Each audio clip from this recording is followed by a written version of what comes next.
この動画では分配法則を利用した因数分解について学習します。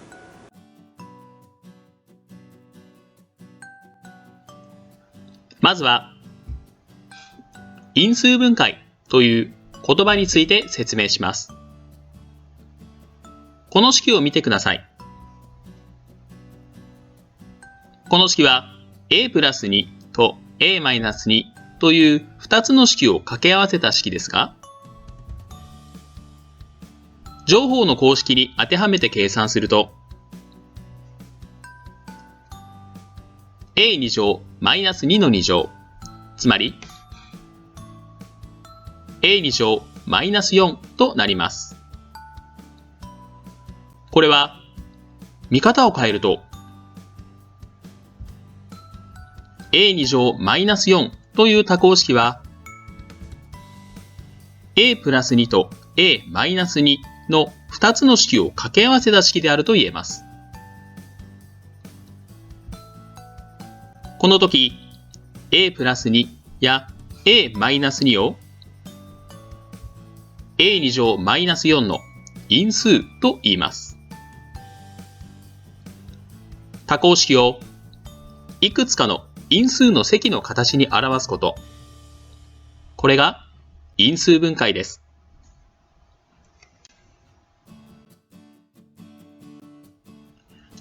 それではこれから分配法則を利用した因数分解をやってみましょう。因数分解の前に展開の復習です。この 3x 2x プラス3を展開します。この式では 3x を 2x と3に分配するようにかけていきます。それぞれの項を計算して簡単にすると 6x2 乗プラス 9x となり 3x 2x プラス3を展開することができました。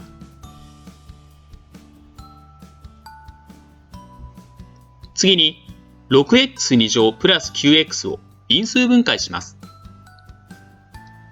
このようにそれぞれの項をさらに細かい因数の積に分解していくと両方の項に共通した因数 3x を見つけることができます。ここで分配法則を逆に用いると 3x 2x プラス3という形に表すことができ、これで 6x2 乗プラス 9x という多項式を 3x と 2x プラス3という2つの因数の積に分解することができました。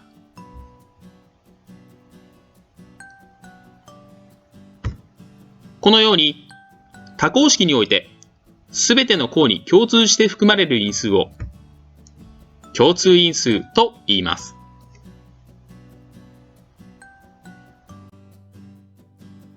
それでは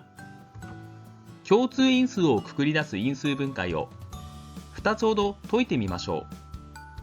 う。まずは 8xy プラス 2x の因数分解です。このようにそれぞれの項をさらに細かく見ていくと2と x が共通していることがわかります。よって2x が共通因数となりますが 2x という項は 2x が1つということですので、ここでは 2x にかける1をつけておきましょう。そうすると 2x をくくり出した因数分解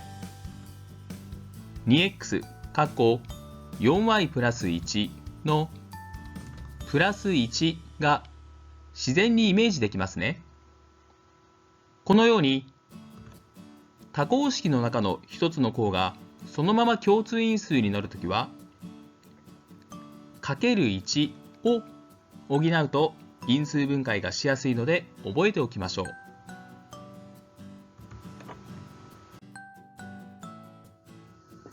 次に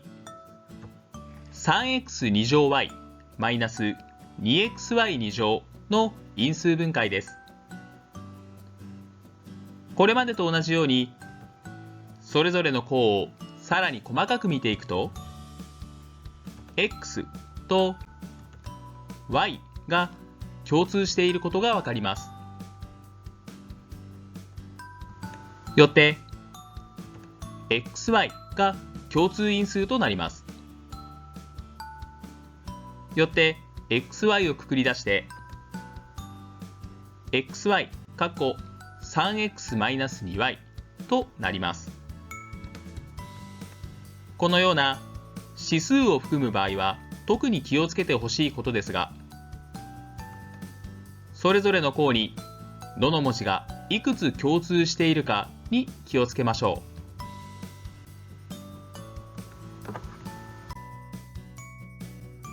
最後にマスナビスマートレクチャーという教科書の例題を無料で解説した動画が公開されています。さらに学習をしたい人は活用してみましょう。